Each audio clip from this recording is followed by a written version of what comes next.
This is GM Word of the Week, and I'm Fiddleback. Scimitar. The scimitar is a long, curved, single-edged blade intended mostly for horsemen. It is a popular weapon for light cavalry. Members of the foul race of Yuan-Ti often use scimitars. The Advanced Dungeons & Dragons, 2nd Edition, Arms and Equipment Guide. Scimitar. The curve on this blade gives it the effect of a keener edge. The D&D Player's Handbook, version 3.5. Scimitars are only light weapons in the new Player's Handbook because otherwise Dritz de Werden makes no mechanical sense. Travis Norris of Twitter. No one really understands the weapons in D&D. No one. Not even weapons scholars. Of course, it'd be easier to understand them if the new Player's Handbook could be bothered with a sentence of description for each weapon. But even then, D&D grossly oversimplifies weapons. We look down at that equipment list and see entries like longsword, mace, flail, greatsword, and we may think that there was just this one thing called a longsword or a mace or a flail, maybe with some minor variations. But that just ain't the way it works. There were a bajillion freaking swords that would all be broadly classified as a longsword by D&D standards. It was different from region to region and era to era, and D&D draws from a lot of eras and regions. Take, for example, the scimitar.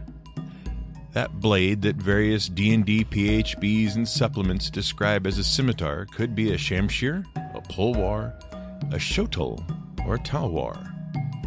You could make a case that it matches up with deeply curved falchions. You could call it a flippant saber. Hell, scimitar isn't even the name the people who made the first real scimitars gave it. That was the European name for a blade that had been in use for centuries that they really only got to know intimately during the Crusades. The name scimitar didn't come into use in Europe until the 1600s, but the first scimitars were in use in Egypt 3,200 years before. So what is a scimitar? The scimitar is a curved backsword, a single-edged sword with a single-handed grip. It wasn't much used for thrusting like most European swords were, but the curve made it especially dangerous. As you slashed with the curved sword, you didn't need to draw your blade back to reset it. You kept swinging in an arc, following through with your cut, and as you followed through, the sword was cutting through your opponent. It was pretty nasty, and there are some accounts that it could cut a limb or a head clean off.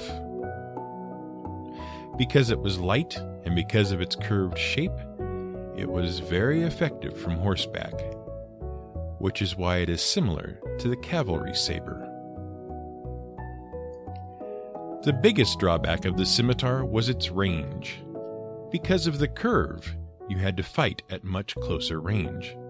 Still, when the European straight sword met the Saracens' scimitars, that's a broad term for Muslims, during the Crusades in Turkey, Saudi Arabia, and Northern Africa, they discovered that they were very skilled with their curved swords.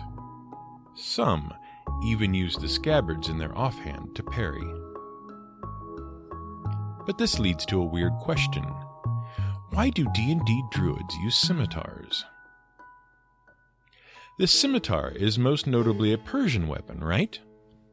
Actually, the Persian name for it was the Shamshir, which means lion's paw.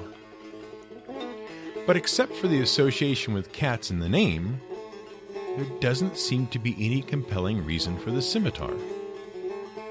Well, according to hearsay, which I can't confirm, Gary Gygax himself gave an answer in an internet forum.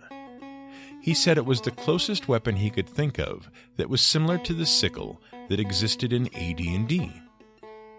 And why might a druid wield a sickle? Well, because of something called the ritual of oak and mistletoe.